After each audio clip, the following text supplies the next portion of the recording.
Hey, thanks for making it to Veterans Info Tap. I'm glad you made it. I wanted to do a little walkthrough on the schedule of ratings. It seems, and I might be going crazy, I don't know, but it seems to me like very recently the VA may have buried the schedule of ratings. Now, this isn't to say that they're not findable and you can't, work around it, but they used to live on the VA's website in a very, well, it's still cumbersome, but in a very easy fashion. You could just Google search VA rating schedules, and guess what? You would see a VA page. You would click on that, and it would have all of the body systems broke down, whether it was musculoskeletal or neurological or whatever body system, right? And you would click on that, and then you would click rating schedule, and then it would give you the rating schedule in a Word document. Now, I don't know why they removed that. It seems, okay. I would have to dig up an old link and see if I can click on that old link that I saved somewhere and see if that drives me to it. So in any case, I've done several searches to see if I could find the schedule of ratings, which is a very important aspect for you and your claims. Why? Because when you go to file a claim, the VA is going to look at your rating as set forth in the schedule of ratings and decipher where you fall based on your severity, right? So in other words, if you are, we'll use migraines for the example. If you are diagnosed with migraines, you provide all the evidence needed, and the VA says, yep, you're service connected. Well, that's half the battle. Now you got to figure out, well, where are you rated? Are you a 10%, a 30%, or a 50% rating? So the VA utilizes the rating schedules to figure that out based on the information that you provide through the claim, right?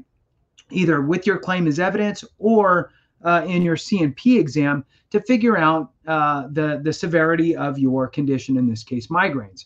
So it's helpful for you, the veteran, to be aware of what the VA is looking for in the schedule of ratings. So that way you can articulate your condition appropriately. Now, with that, I'm going to share a screen here with you. Please hit the thumbs up, subscribe, share with a friend, all that good stuff. I truly appreciate it. Every buddy that hits the thumbs up and watches the video helps to push this information out to others.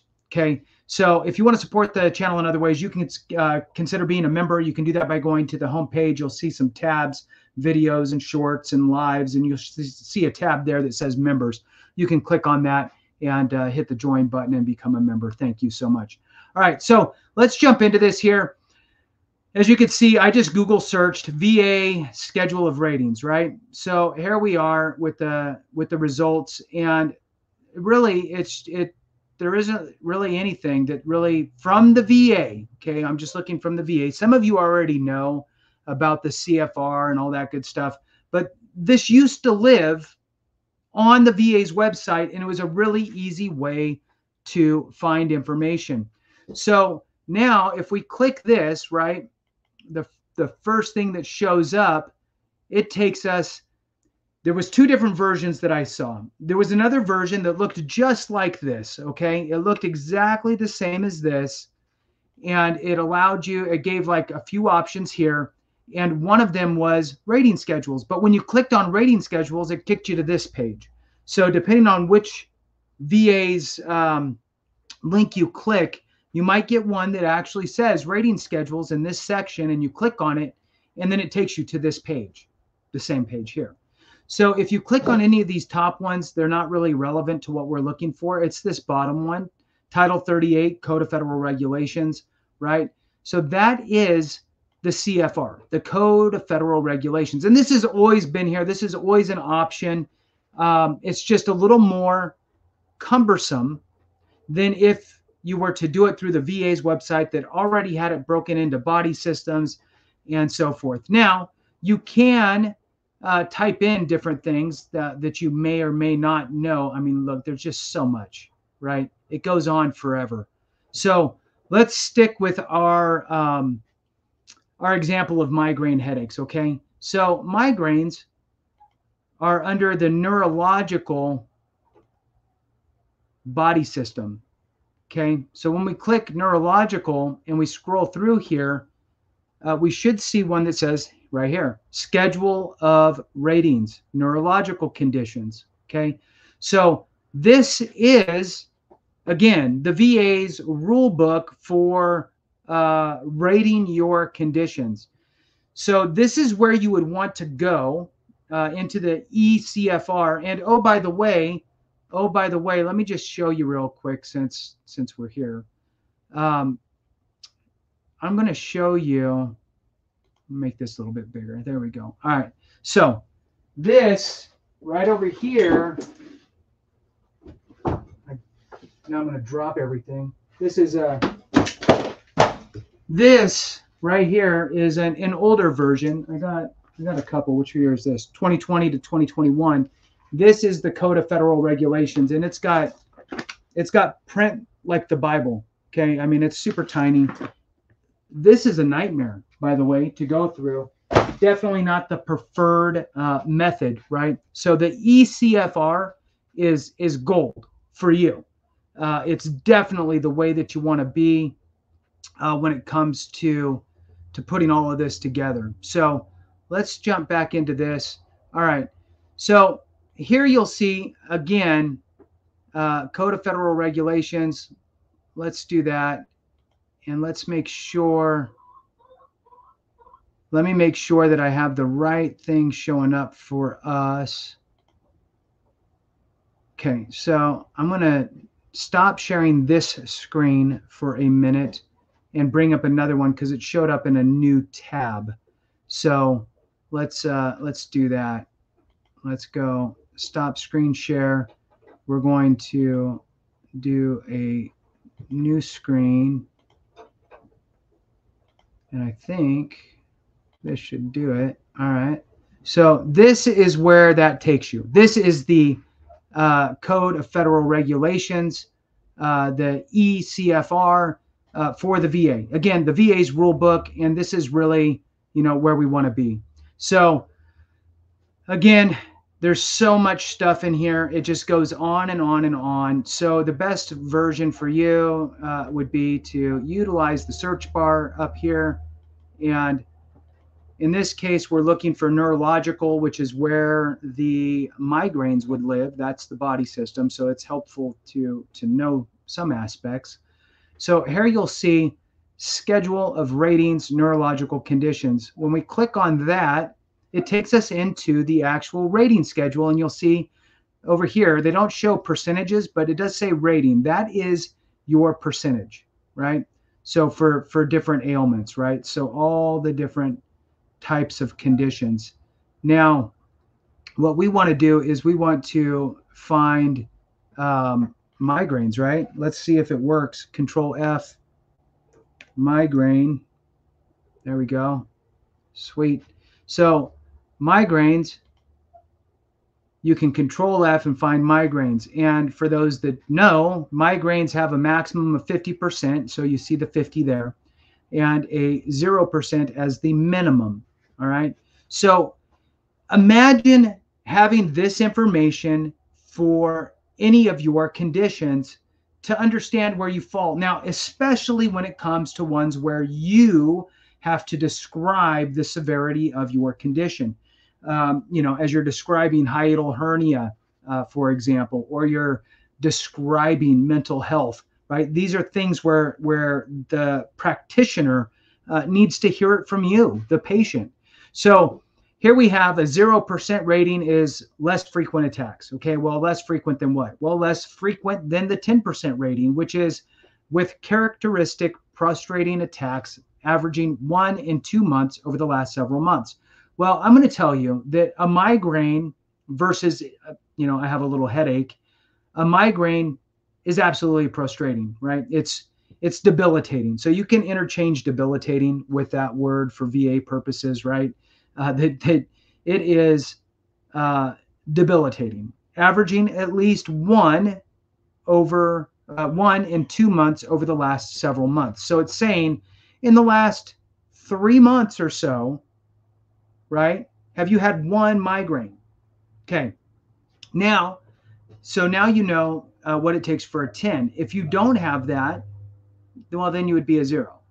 Or let's look at number 30% rating. So with characteristic prostrating attacks occurring on an average of once a month over the last several months. So you had 3 in the last 3 months, right?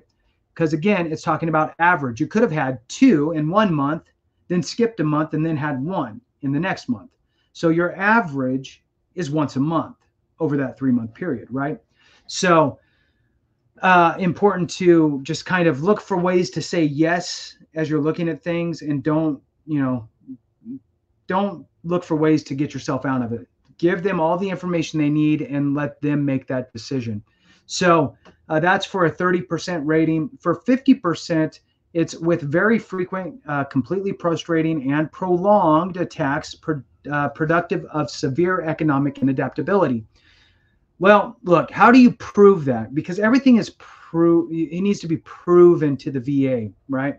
So you just saying it doesn't really mean much. However, if you can show you've missed time from work, right? You usually work 80 hours a week, but you can show them paychecks where you were paid, 60 hours in a week, or not 80 pay period. So 40 hours a week, 80 hours per pay period, whatever, however your situation's worked out. If you can show that your amount of income hourly has been impacted by working less hours, that would be something important to show. If you had to exhaust your paid time off, maybe you've now had to take some non-paid time off, that would be something important. If you're late on any bills, right? If you have collection accounts as a result of not making as much money because you missed time at work, or you couldn't really get the money that you needed because of your migraines, you couldn't work that second job anymore, or whatever it is, you would want to document that, right? Show that you have some collection accounts. Show that you have a late payment on or a late notice on your natural gas or propane bill, your electricity bill, your water bill. Maybe you have an eviction notice, a pay or quit. Maybe there's a repossession notice on a vehicle, anything like that, right? Anything that shows a financial, economic impact is important if you can tie it back to your migraines, right? So this is what the rating schedule looks like. And oh, by the way, just because it's right here, tics, right? Those motor tics, convulsion type things, right? You can be rated for those. And a lot of people do not even realize it, right? So if you have a motor tic, a twitch, or what have you, you could potentially get rated up to 30% if it's severe, 10% if it's moderate, 0 if it's mild. And again, it depends on your 0%. They're nice to get recognized by the VA for, in the event you have a future increase, because now you don't need to prove the service connected. You just need to prove that the severity has increased, right? So this is, again, what the schedule of ratings looks like. Again, this is just for the neurological body system, okay? Remember that I'm just kind of scrolling fast through it here to show you that it just kind of goes on for forever. These things are a lot. Every number here, like the 8310, that's the diagnostic code. Every one of these is basically a condition, and the ratings for each one of these conditions. And there's probably, I don't know, somewhere in the teens as far as the different body systems are concerned. So whether it's mental health, musculoskeletal, digestive system, what have you, hearing, all that, right? So there's so many of them, and each one of them is super in depth and has a bunch of different conditions in it. So do your best to navigate the ECFR by utilizing its search function, as well as utilizing Control F once you're in the actual schedule of rating for your condition. So you want to find something that shows schedule of rating, and that would be a very helpful aspect.